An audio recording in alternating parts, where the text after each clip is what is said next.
Hoy volamos desde Santiago hacia Buenos Aires, pero esta vez no lo haremos con las aerolíneas habituales que cubren esta ruta varias veces al día. Lo haremos a bordo de la aerolínea neerlandesa KLM. ¿Por qué opera esta ruta? Acompáñame a averiguarlo.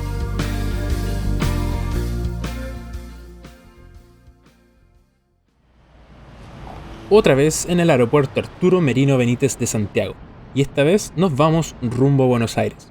Pero hoy no volaremos con las típicas aerolíneas que operan este trayecto varias veces al día. En lugar de una 320 o un 737, hoy viajaremos al país trasandino a bordo de un Boeing 787-9 Dreamliner de KLM. Despegaremos desde Santiago a las 9:55 de la mañana para aterrizar en el Aeropuerto Internacional de Ezeiza a las 12:50 del mediodía, tras un vuelo de aproximadamente 1 hora y media cruzando la cordillera de los Andes. Si queremos volar entre estas dos capitales del Cono Sur, normalmente pensamos en las aerolíneas de siempre, LATAM, Sky, JetSmart o aerolíneas argentinas, todas con varias frecuencias al día. Sin embargo, hay una opción que a primera vista no encaja del todo en esta ruta, la aerolínea bandera de los Países Bajos KLM. Su presencia en este tramo se explica gracias a un concepto conocido como la quinta libertad del aire. Para entender por qué KLM puede operar este vuelo, hay que remontarse hasta 1944, cuando se firmó el Convenio de Chicago, uno de los acuerdos más importantes en la historia de la aviación civil moderna. Entre muchas otras cosas, este convenio estableció las llamadas libertades del aire, una serie de derechos que permiten a las aerolíneas volar, aterrizar y transportar pasajeros entre distintos países. Una de ellas es la quinta libertad del aire, que permite a una aerolínea transportar pasajeros entre dos países distintos, siempre que el vuelo forme parte de una ruta que comienza o termina en su país de origen. En este caso, KLM opera un vuelo que comienza en Ámsterdam, hace escala en Buenos Aires y luego continúa hasta Santiago. De esta forma, también puede vender pasajes exclusivamente entre Santiago y Buenos Aires, sin que el pasajero deba completar el trayecto hasta Ámsterdam. De hecho, este tramo se ha convertido en una alternativa interesante para quienes buscan una experiencia de viaje diferente, ya que permite volar entre Chile y Argentina a bordo de un avión de fuselaje ancho pensado para rutas de largo alcance. Además, no todos los días se tiene la oportunidad de hacer un vuelo de apenas 1 hora y media a bordo de un Dreamliner.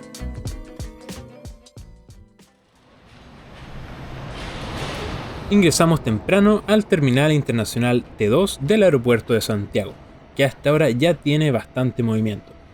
Para este viaje solo llevo equipaje de mano, así que me dirijo directamente a uno de los kioscos de autoservicio para imprimir la tarjeta de embarque. Después de eso, continuamos hacia el control migratorio y de seguridad para finalmente acceder a la zona de embarque internacional.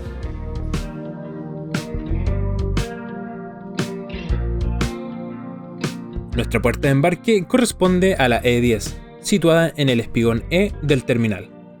Mientras avanzamos hacia ella, se puede notar bastante movimiento en esta parte del aeropuerto, especialmente por la cantidad de vuelos que salen hacia Europa durante la mañana. Muy cerca de nuestra posición encontramos un vuelo de Iberia hacia Madrid, otro de Air France rumbo a París y también un Turkish Airlines con destino a Estambul vía Sao Paulo, todos operados por modernos Airbus A350-900.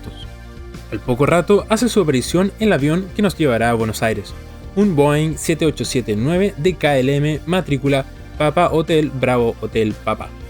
Esta aeronave realizó su primer vuelo el 3 de agosto de 2018 y apenas 2 semanas después fue entregada a la aerolínea neerlandesa, donde continúa operando hasta el día de hoy. KLM bautizó a este avión con el nombre de tulipán, una de las flores más representativas de los Países Bajos. El nombre aparece escrito de forma distinta en cada costado de la aeronave, tulip en inglés y tulp en neerlandés. Y es que KLM tiene la tradición de bautizar cada modelo de su flota bajo una temática distinta: aves, parques nacionales, ciudades y en el caso de los 787, flores. Un guiño a la importancia histórica de la exportación floral en la cultura neerlandesa. Este avión fue además el último Boeing 787-9 recibido por KLM antes de la llegada de los Boeing 787-10. Está equipado con 2 motores GE NX-1B, tiene unas dimensiones de 63 metros de largo, una envergadura de 60 metros y un alcance de más de 14.000 kilómetros. Cabe mencionar que al momento de subir este video, KLM ya no está operando esta ruta con Boeing 787-9, sino con Boeing 777-200ER, un avión de mayor capacidad que le permite responder mejor a la demanda. Sin embargo, no sería raro que el Dreamliner vuelva a aparecer en esta ruta en ciertas temporadas o periodos de menor ocupación. KLM y Santiago tienen una relación de larga data. Las primeras operaciones de la aerolínea neerlandesa hacia la capital chilena se remontan a 1952, cuando volaba con aviones Douglas DC-6 en una ruta que incluía nada menos que 7 escalas y un tiempo total de viaje de 53 horas y 20 minutos. Con los años llegaría la era Jet con el Douglas DC-8 y más adelante haría su aparición la Reina de los Cielos. Sin embargo, esta historia tendría una pausa abrupta en el año 2000, cuando la aerolínea decide suspender sus vuelos a Chile por una reorganización de su red de rutas. No sería hasta 2014 cuando la aerolínea regresaría a Santiago, retomando la ruta Ámsterdam-Buenos Aires-Santiago a bordo de un Boeing 777-300ER. Más adelante, en 2019, llegaría por primera vez el Boeing 787-9 para reemplazar progresivamente al 777. El Dreamliner se mantendría operando por varios años, aunque en algunas temporadas y por motivos logísticos, KLM lo reemplazaría con el Boeing 777-200ER, tal como ocurre actualmente. Sin mucho más que agregar, damos inicio al embarque.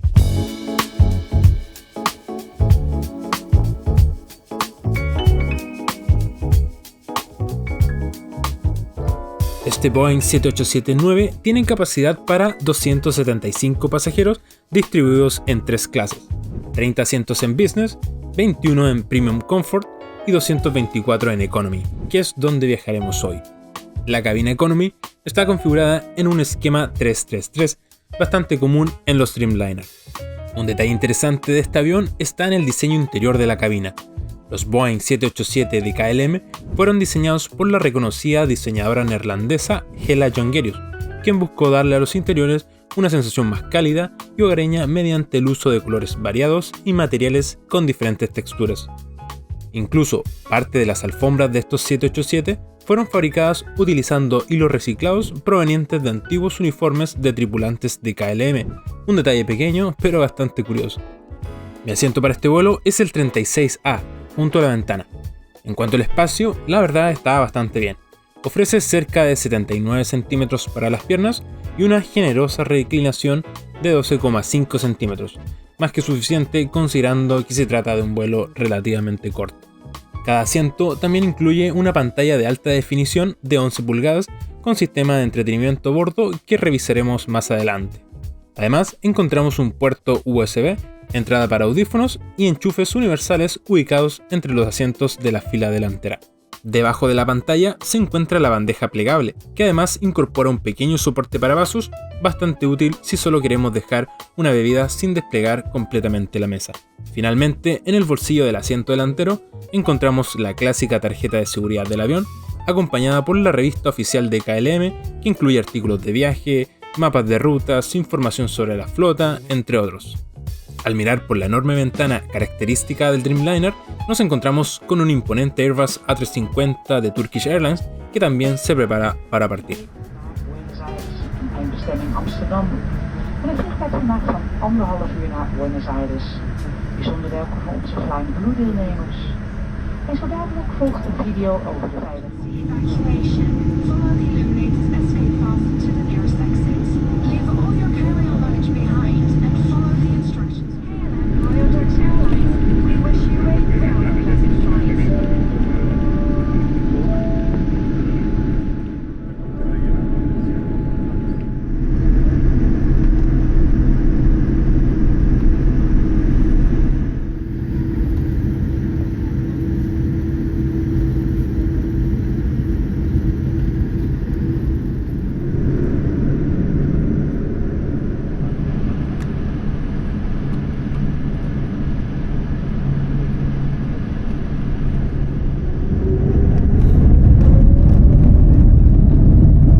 Ya en el aire, llega el momento de revisar el sistema de entretenimiento a bordo de KLM.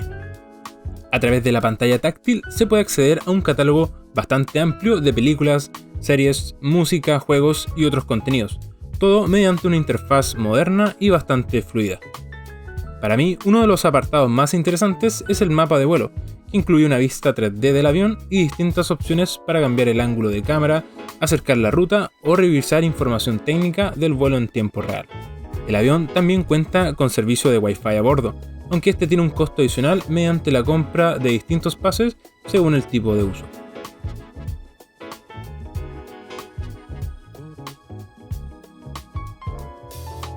Pese a lo corto que es este vuelo, KLM sí ofrece un pequeño servicio de catering a bordo, y no estamos hablando del típico snack envasado que muchas aerolíneas entregan en este tipo de rutas cortas. En este caso, la tripulación reparte una empanada horneada de jamón y queso acompañada de una bebida a elección, y debo decir que estaba realmente buena. Honestamente no me lo esperaba para un vuelo tan corto. Con eso y casi sin darnos cuenta, ya estábamos iniciando el descenso hacia Buenos Aires. Los dejo con las imágenes de aproximación y aterrizaje. Beste passagiers vanuit de cockpit zoals beloofd gezorgd worden. Zoals u merkt, we zijn begonnen aan de daling richting Buenos Aires. We steren met vliegtijd betreft nog ongeveer.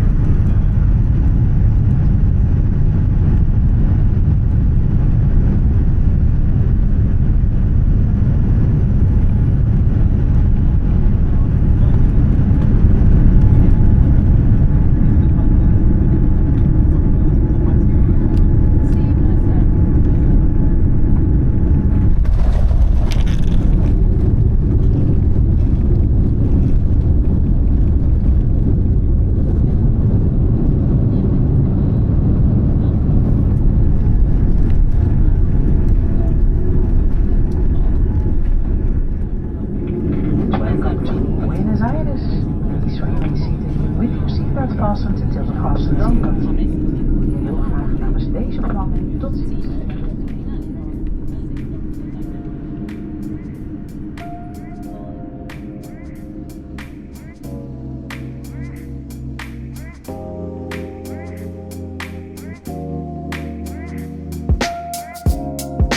Luego de este breve vuelo, ya nos encontrábamos en el Aeropuerto Internacional Ministro Pistarini, también conocido como Ezeiza. En líneas generales, la experiencia fue muy buena. KLM entrega un servicio que se siente de calidad incluso en un tramo tan corto como este. Una tripulación amable y atenta, un avión cómodo y varios detalles que marcan diferencia frente a otras opciones en esta ruta. Y claro, también está el factor avión.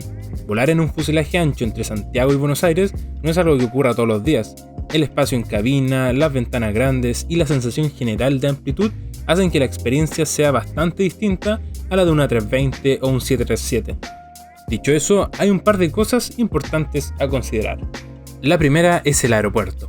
KLM opera hacia Ezeiza, que dependiendo del tráfico puede quedar entre 40 minutos y una hora del centro de Buenos Aires. La mayoría de las otras aerolíneas que cubren esta ruta, como LATAM, Sky, JetSmart y Aerolíneas Argentinas, operan desde Aeroparque, que está considerablemente más cerca. Si el plan es llegar rápido al centro, ese detalle no es menor. La segunda es el precio. Cuando compré este vuelo, KLM resultó ser la opción más barata, aunque eso no siempre es así. Las low cost suelen tener tarifas base más bajas, pero hay que leer la letra chica. En muchas de ellas, el equipaje de mano tiene costo adicional, y el precio final puede terminar siendo más alto de lo que parece. KLM lo incluye, así que vale la pena comparar el valor real antes de decidir. ¿Qué opinan? ¿Han tomado este vuelo? ¿Qué aerolínea prefieren? Los leo. Muchas gracias por ver y los dejo invitados a suscribirse, ya que se vienen muchos videos más. ¡Nos vemos!